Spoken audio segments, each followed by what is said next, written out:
Having a communications plan and a stakeholder engagement plan is absolutely critical for a large project like this. The fact that we're carrying out these major construction works where 30 to 50,000 students visit the site every day, communications and engagement is absolutely imperative.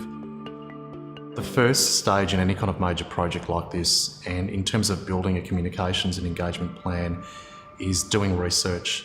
Understanding what is the current sentiment with staff and students on the project, what's their awareness of the project, and what is their understanding of the impacts that are going to be on them. So part of the research that we did very early on was set the benchmark around that. So what is it at the moment? What is people's awareness of the project at the moment? What is their sentiment towards the project at the very beginning? During the life of the project, we continued to survey staff and students, and all of our research and survey results that have come back have shown a steady increase in the impacts, but at the same time, the sentiment and the awareness of the project has increased as well. So amongst all of the disruption, amongst all of the impacts, we've maintained and increased the sentiment and the awareness towards the project with staff and students.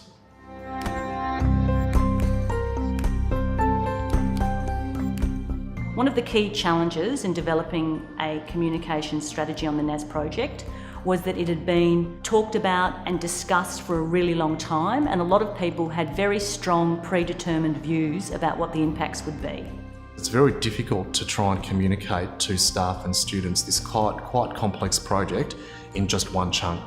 It needs to be broken down into particular stages that relate to the construction, so that people understand exactly what are we trying to achieve in each of those particular phases. So in developing a roadmap or a framework which really clearly broke down the different phases of the project and enabled us to identify what were the different communications, activities and initiatives that we would roll out to manage the impact of the different phases, that was a very helpful way for people to get their head around how we were going to be managing each different phase of the project.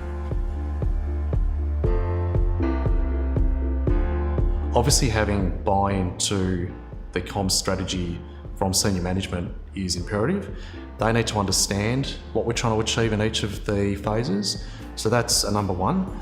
Obviously doing research, understanding who's being impacted, what we expect the impacts to be, and having clear activities and actions that come out of each phase is really important. So a clear plan and clear research is important as well. It's really important to develop a very clear narrative up front and a set of key messages that can be cascaded down through the organisation.